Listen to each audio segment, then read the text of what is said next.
ஓம் காளி தேவியே போற்றி போற்றி.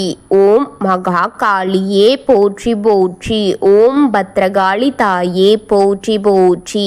என் அன்பு குழந்தையே, இந்த மங்களகரமான தினத்தில் உனது பிரச்சனைகளை எல்லாம் போக்கி நீ கேட்ட வரங்களை எல்லாம் உனக்கு அள்ளி கொடுத்திட வேண்டுமென்று வந்திருக்கும் இந்த தாயை அலட்சியம் செய்து விடாதே. இதை முழுமையாக பொறுமையாக கேட்டுவிட்டு செல் என் தங்கமே, என் அன்பு குழந்தையே. நான் மிகவும் முக்கியமான ஒரு காரியத்தை பற்றி உன்னிடத்தில் பேசுவதற்காக வந்திருக்கின்றேன். என்னை காக்க வைத்து விடாமல் இதை முழுமையாக கேட்டுவிடு என் தங்கமே. பாதியில் இதை தள்ளிவிட்டு போய்விடாதே. மீதியும் உனக்கு தெளிவாக தெரிந்து கொள்ள வேண்டும் என்பதற்காக வந்திருக்கின்றேன் பிள்ளையே. முழுமையாக பொறுமையாக இதை கேட்டுவிடு. நேரம் பொன் போன்றது, அதை நீ வீணாக்கிவிடக்கூடாது. உன் நேரத்தை வீணாக்குவதற்காகவும் உன் தாய் வரமாட்டேன். உன்னுடைய நேரத்தை நீ பொறுப்பாக செலவழிக்க வேண்டும் என்பதற்காகத்தான் நான் ஒவ்வொரு நேரத்தையும் நீ பயனுள்ள வகையில் செலவழிக்க வேண்டுமென்று நான் ஒவ்வொரு நொடியும் உனக்கென்று தேர்ந்தெடுத்து வந்திருக்கின்றேன் என் அன்பு பிள்ளையே.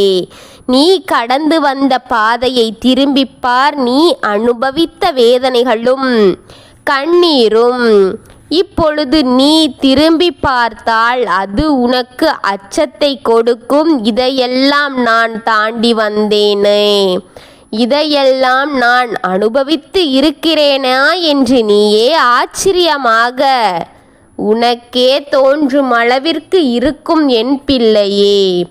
இப்படிப்பட்ட விஷயங்கள் எல்லாம் தாண்டி வந்து கொண்டு இருக்கின்றேனா நான்? இப்பொழுது நீ பட்டு கொண்டிருக்கும் வேதனைகளும் சிறிது காலம் கழித்து திரும்பி பார்த்தால் அதுவும் கடந்து போய்விடும் என் தங்கமே. அதுதான் வாழ்க்கை பிள்ளையே.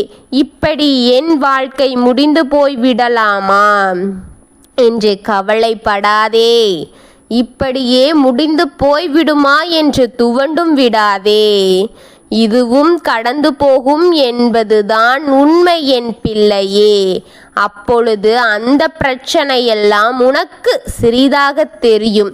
ஆனால் இப்பொழுது பெரிதாக நினைத்து கொண்டிருக்கும் பிரச்சனைகள் இதையும் கடந்து விடுவோம் என் தங்கமே. நானும் உனக்கு இருக்கின்றேன். உனக்கே தோன்றும் நானும் ஒரு திறமைசாலிதான் என்று, என்னை நான் மேம்படுத்தி கொண்டுதான் வருகிறேன் என்று.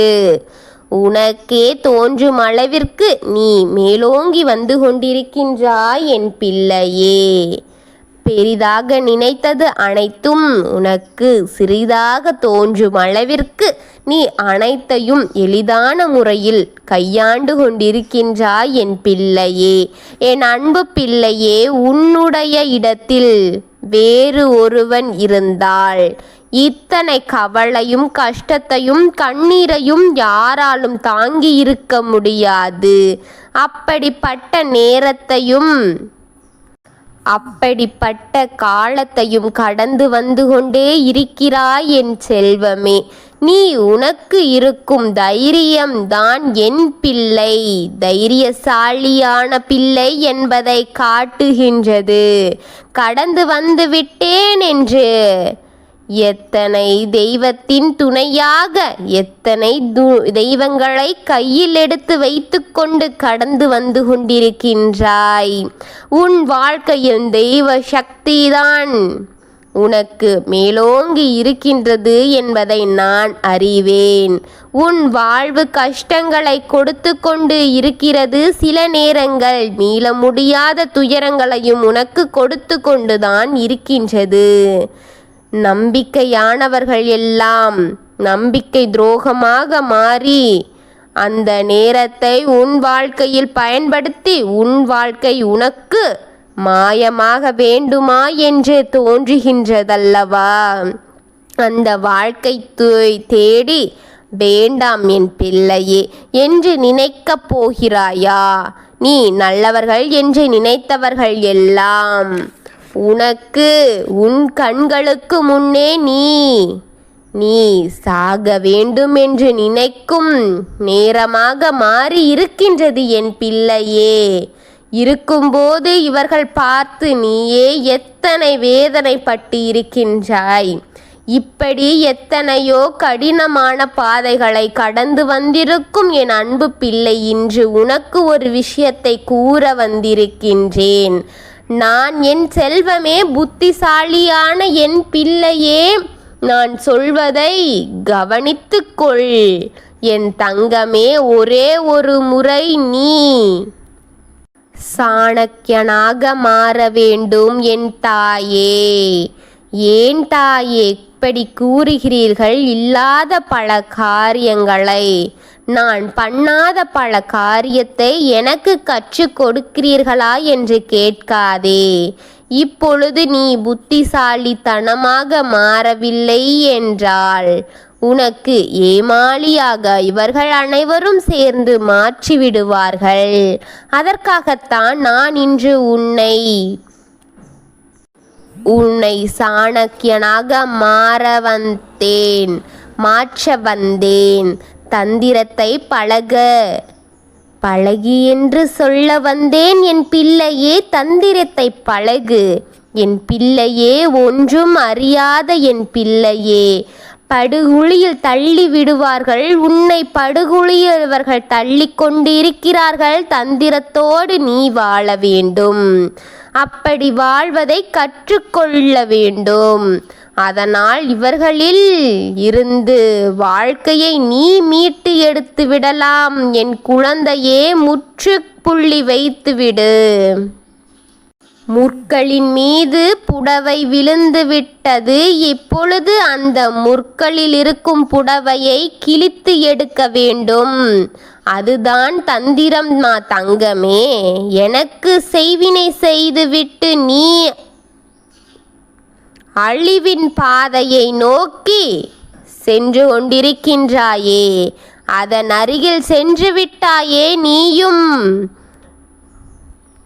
உன் குடும்பமும் அழிய போகிறீர்கள் என்று நினைத்து கொண்டு இருந்தவர்கள் முகத்தில் கரியை பூசு.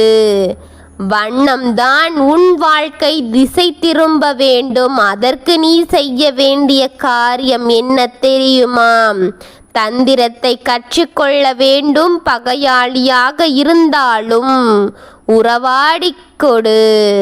உறவாடு என் தங்கமே என்று சில குடும்பத்தின் விளையாடி விட்டார்கள். அப்படியே பல குடும்பத்தை பலர் விளையாடி இருக்கிறார்கள் அல்லவா? அவர்களை பல வழிகளில் செல்லவில்லை. ஒருவரை கெடுத்து வாழ்ந்துதான் என்று நான் சொல்லவில்லை. உன் வாழ்க்கையை காப்பாற்றிக்கொள் என்றுதான் கூறுகின்றேன். அவர்களை கெடு என்று நான் என்றும் நான் சொல்ல மாட்டேன். அதற்கு பகை யாரிடமும் வெளிப்படுத்தாதே. யார் மனதையும் புண்படுத்தும்படி நடந்து கொள்ளாதே. ஒருவரை பற்றி மற்றவரிடத்தில் சொல்லிவிடாதே. இதையெல்லாம் கட்டுப்படுத்த வேண்டும். இன்னொன்று என்ன தெரியுமா? பகையாளி என்று தெரிந்து அவனை விலக்கி வைத்து நான் சொல்வதை கேள். உன் வீட்டிற்குள் அடி எடுத்து வைக்க கூடாது. நான் உன் வீட்டிற்குள் அடி எடுத்து வைக்க மாட்டேன் என்று சொல்லி அவனையுமே தள்ளி நிறுத்திவிடாதே. இந்த இடத்தில் தந்திரத்தோடு பழகு. ஒருவன் உனக்கு செய்வினை செய்ய வேண்டும் என்று இருக்கிறான் என்றால் ஒருவன் அவன் வீட்டிற்குள் வந்து உன் கையால் நீரை பருகிவிட்டால் உனக்கு செய்வினை செய்த அவனின் பின்னாலே அந்த செய்வினை சென்றுவிடும். என் குழந்தையே, இதைத்தான் சொல்கின்றேன். தந்திரத்தோடு இருக்க பழகிக்கொள் என்று. உன்னை சுற்றி இருக்கும் மனிதர்கள் சரியில்லாமல் இருக்கிறார்கள். உன் வாழ்க்கையை காப்பாற்றிக் கொள்ள வேண்டும் என்று நீ சிலதை கற்றுக்கொள்ள வேண்டும். மற்றதை அழிக்க அல்ல. உன்னை காப்பாற்றிக் கொள்வதற்காக பகையாளியாக காட்டாதே. அன்பை செலுத்து. நீ அன்பை காட்டுவதன் மூலமாக உனக்கு தீங்கு செய்ய நினைத்தாலும் அதை வெறுத்துவிட வேண்டும். அந்த தீங்கு உனக்கு வராதது அளவிற்கு நீ புத்திசாலித்தனமாக மாறி யோசிக்க தொடங்கு. முகத்தில் அடிப்பது போல யாரிடமும் பேசிவிடாதே. பொறுமையாக யோசித்து பேசு. உன் வெற்றி கொடியை பிடித்து இன்னொன்று சில நாட்கள்தான் இருக்கின்றது. அவசரப்பட்டு அனைத்தையும் கெடுத்து விடாதே. தைரியமாக இரு என் பிள்ளையே. உனக்கு செய்ய காத்திருக்கும் அவர்களினிடம் தந்திரமாக செயல்பட்டு அனைத்தையும் முறித்துக்கொள். அனைத்தும் கெடுத்து விடாதே என் பிள்ளையே. உன்னோடு நான் இருக்கின்றேன். எதையும் யோசித்து சிந்தித்து பொறுமையாக செயல்படு. எதுவும் வீணாக போவதில்லை. நான் இருக்கும் ஒவ்வொரு கணமும் உனக்கென்று. நீ இருக்கும் ஒவ்வொரு கணமும் இந்த உலகத்தின் உன்னை வாழ வைக்க நான் இருக்கின்றேன். ஓம் காளி தேவியே போற்றி போற்றி. ஓம் பத்ரகாளி தாயே போற்றி போற்றி. ஓம் பைரவ காளி தேவியே போற்றி போற்றி. வாழ்க வளமுடன்.